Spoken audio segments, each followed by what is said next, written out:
on est le 22 mars, 21 mars, voilà. On est devant un couvert végétal qui a été semé le 15 octobre sur une parcelle qui fait 1000 m² et qui a été semé avec un dosage de 20 kg de semences pour 1000 m², ce qui est un dosage quand même très important par rapport à ce qui est écrit sur l'étiquette. Mais on a utilisé ce dosage parce que le couvert a simplement été semé à la volée avant une pluie. Donc on vérifie bien la météo avant de semer son couvert.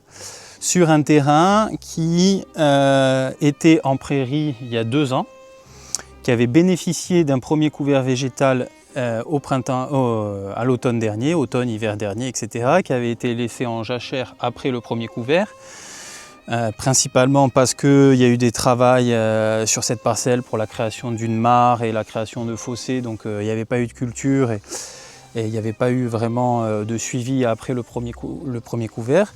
Et pour préparer le semis de ce couvert-ci, on a effectué un travail avec le tracteur. Donc on a effectué un sous-solage avec un tracteur de 38 chevaux, un sous-solage à 50 cm de profondeur.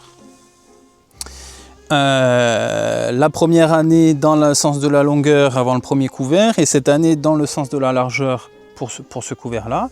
Donc travail de sous-soleuse.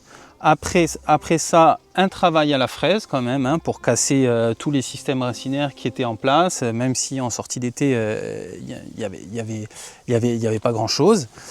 Et après la fraise a été passé un vibroculteur, donc un outil de travail de surface du sol avec des petites dents qui viennent juste rentrer sur les 5 à 10 premiers centimètres et derrière un rouleau émietteur qui permet de casser les mottes et de faire une surface quand même bien homogène et on va dire friable pour recevoir les graines avant la pluie pour avoir le meilleur, on va dire le meilleur taux de germination possible. Donc là, le travail du sol a été effectué le 13 octobre, le semis le 15 octobre et le 18 octobre, il a plu. Et on a pris ici, sur cette parcelle, à peu près 40 mm d'eau en 2-3 jours, donc c'est condition idéale. Voilà, le couvert a super bien germé, la densité est très correcte. Et donc là aujourd'hui on est le 20 mars, on a ce couvert donc composé de radis daikon, donc c'est un radis fourragé, on a du seigle, on a de l'avoine et de la févrole. La févrole, là, ici même, et voilà, elle est là, juste là.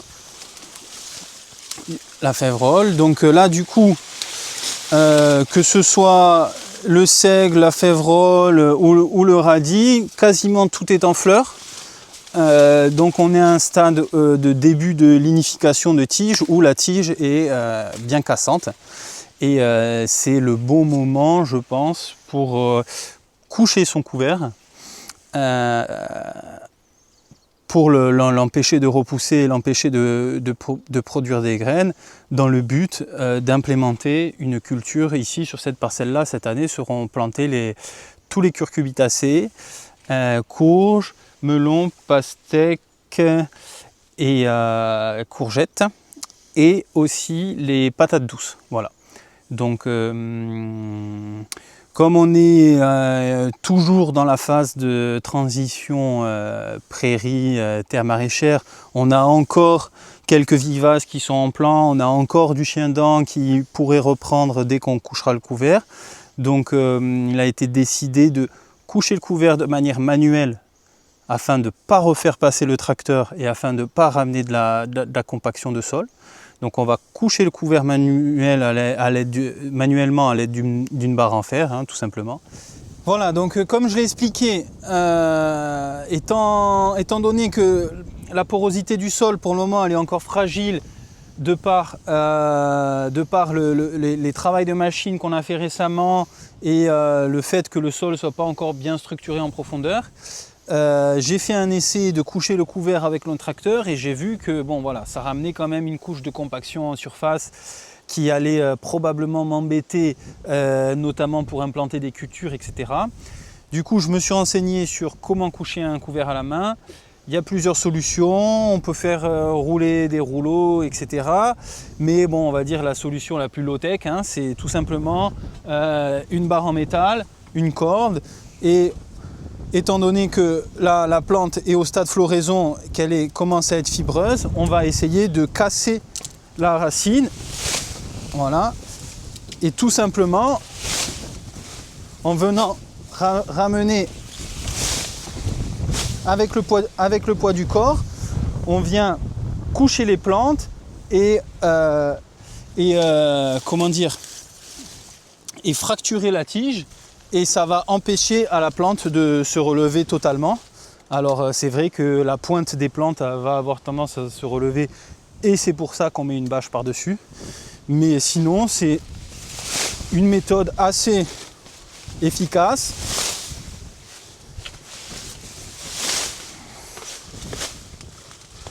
Alors, c'est sûr que si on a 2 hectares, voilà, mais à mon échelle, sur des parcelles de 500 mètres carrés, 600 mètres carrés, c'est un travail qui prend une demi-heure, 3/4 d'heure et qui maintient en forme. Voilà.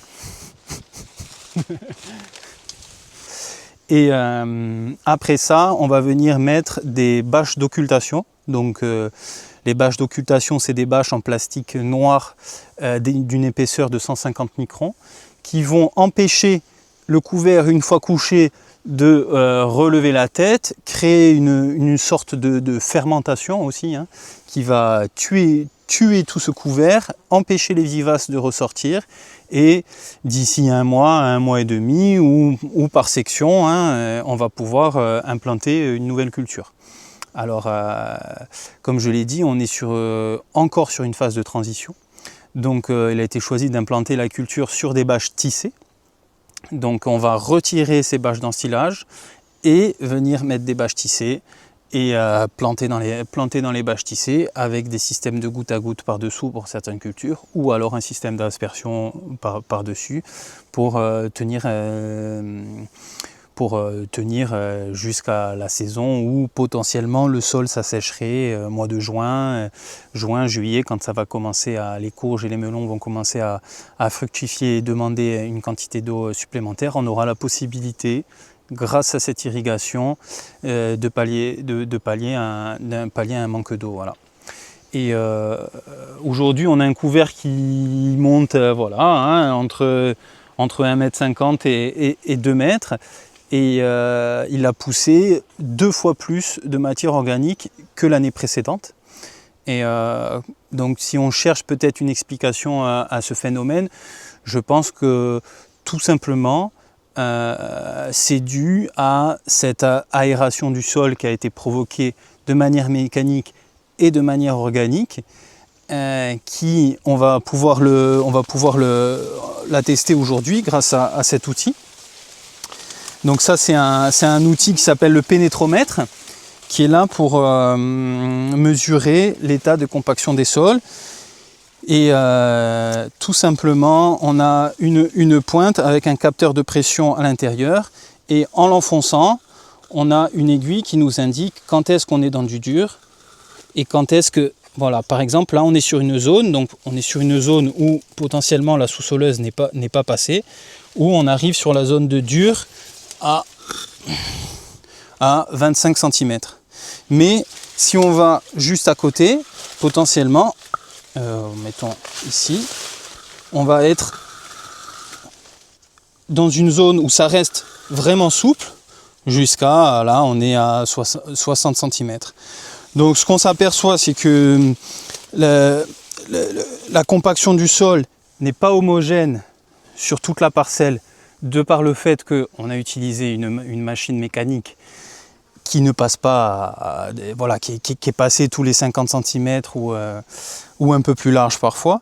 Mais avec les années et avec les couverts, les racines vont aller, on va dire, d'une rayure à l'autre, d'une fissure à l'autre, et vont petit à petit homogénéiser cette décompaction et permettre tout un tas d'avantages. Quand on a un sol qui est décompacté comme ça, on a une meilleure réserve en eau, tout simplement, puisque l'eau pénètre.